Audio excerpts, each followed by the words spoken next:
Hello, welcome to our podcast, Urban Voices Local Realities Decolonizing EFL in Huila.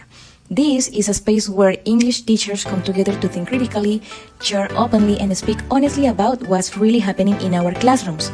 I am Sharon Uriza, a graduate student in the Master's in English Language Teaching program, and I am currently teaching in a public school in Garzón Huila called Barrios Unidos in the urban part, working with students from low-income and marginalized neighborhoods. And I am Marley Manjarres, also part of the master program. I teach in Colombia, Huila, out of the sixth public institution. This high school is located in the urban zone, but close to the rural area. So our students live with many of the same pressures, working to support their families, facing an unstable home environment, and dealing with systems that often overlook their voices. We are genuinely excited to be sharing this episode with you because we believe English teaching deserves more spaces like this, places where teachers are invited to reflect deeply, critically, and compassionately about the materials we use and the realities we navigate. This podcast is part of our language learning material course, and today we are talking about culture, consumerism, and intercultural competence, but more importantly, how all that plays a role in our own teaching context in Huila. So let's begin with the theoretical ground that shape our reflection. One article that really caught my attention was Gomez 2015, where she critiques how most EFL materials offer this tourist, this superficial view of culture. I remember she compared three workbooks, like beginner, intermediate, and the high level. And in most of them, they only reflected like the flags, the festival with little depth or real world complexity. So Sharon, what do you think about that? Well, Marley, I couldn't agree more. I think that we all can see that the textbooks designed by the ministries always are trying to portray and to introduce students the UK and USA's backgrounds and cultural. So they are always sharing and portraying about the British food, the holidays, their Christmas, the things they do. But where are our students in these pages? There's no room for cultural nouns. So no mention of the multiple Colombias that exist across our towns, cities, and communities. And also, there is another reading by Gray 2010, and it is provided like a critique about the global spin, like mention or argue that textbooks are shaped by the consumerism. But in the reality, it's not the language itself that is being taught, but the lifestyle, the why, the Western realities, the wealthy aspirational. But for our students, this type of lifestyle is not only unreachable. Exactly, and that's what RICO 2011 insists on materials that promote intercultural competence, where students critically reflect on both their culture and others, and not just admire the surface level of English-speaking countries, but engage in meaningful comparisons, questions, and dialogue. So they insist that intercultural competence is pretty important, and also to mention and to make students aware of their realities and their backgrounds, their own spaces, their own culture and traditions. There was another reading in the literature of this material design course that it was Núñez Pardo and Pages 2024, and they provide this Colombian lens where they show the decolonialities alternative. So ways of developing and using material that reflect on those socio-political, those cultural, even the emotional realities that our students face daily. Yes, and that reminds me of Tolimson 2012. In that article, it says that we as teachers are not just creators. We are not just consumers, I guess. Yes, exactly. We are not just consumers, we are just creators. So we can design and consider our backgrounds, our students' lives, realities, context, interests to make some engaging articles, resources, elements, and materials that can provide a meaningful learning for them. So you are right. So we can adapt and create the materials that we're going to use in our lesson. But I want to move on into the heart of this conversation of this podcast, that is our classroom. What has your experience been like with the workbooks you have used? Well, Mari, to be honest, it feels like a scripted for a different audience. and it is expected that my students, or well, students generally, talking about this context, with Wi-Fi, with stable homes, leisure time, and aspirations to travel abroad. But in my classroom, students are often navigating violence, family breakdowns, or the fear that if they misbehave, their parents will make them quit school and go to work. And in this case, we have to be aware, or I want you to be aware, that most of my audience, my community, in this case, are dealing with difficult situations because they have to live day by day without knowing if they are going to have like good food for the next day, the meals for them to survive.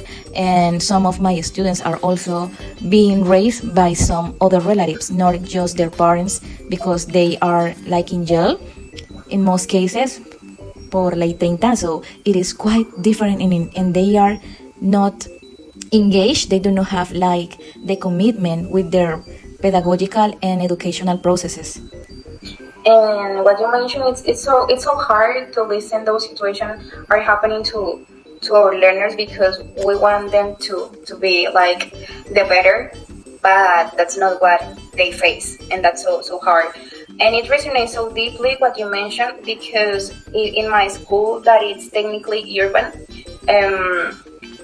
they like have also difficult situation. But I wanted to mention like something that happened in my lesson. We were teaching, or I was teaching the unit about jobs, and instead of sticking to the textbook, I tried to make it different. And well, I asked them what was the jobs that they usually see around them in Colombia, Huila, and they mentioned like the common ones in here, that is farmer, waitress, vendors, the teacher. And well, in the textbook, we're gonna like find a different reality, because they proposes like scientist, the architect, the perfect or famous actor, the actress, the famous singer, but it doesn't relate with the realities. So we end up with a discussion about what they will do after graduating, and they mentioned that well, the only alternative they have here is to travel to a bigger city in order for them to study.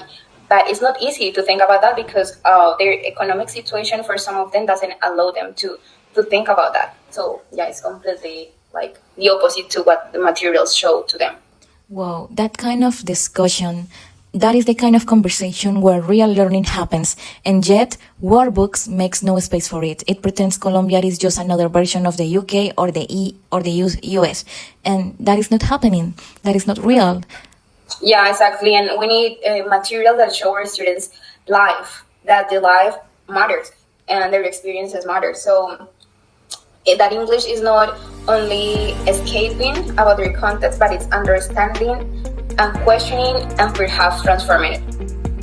Yes, and now considering all that we have discussed about previously, let's consider some proposals for decolonizing EFL material. So where do we start? How do we make EFL materials more relevant, more local, and more human? What would you say, Marley?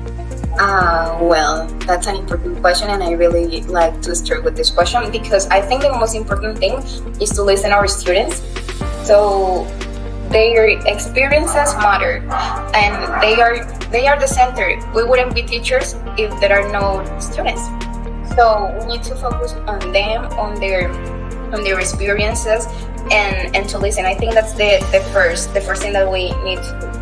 Absolutely. And in hand with that, we can also design reading stock and talks around local issues, speaking activities based on community realities, and writing prompts that ask students to imagine changes here, not just abroad, because that is the expectation, right?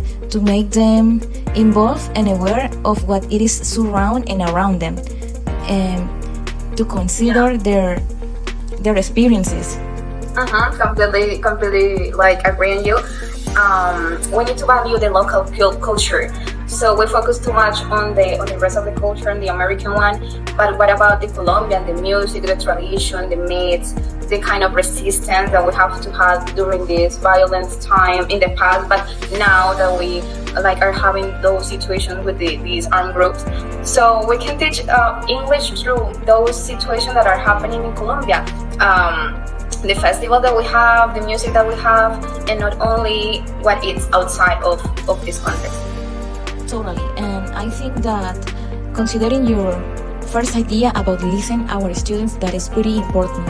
And it is like link with make a space for student choice and autonomy. I think that in our classroom we are also have to discuss and make them part of the designs materials that we are going to develop, because the intentions and the aim is make them explore their own neighborhoods, families, hopes, and that is valid, and that is what is going to be powerful in our learning and teaching process.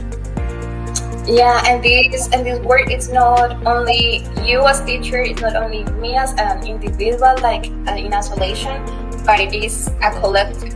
Yeah, it's collective. So we need more platforms like this one that we're like doing, where teachers reflect, collaborate, and grow together. No, like only decolonizing in isolation in our like lesson individually, but make it bigger.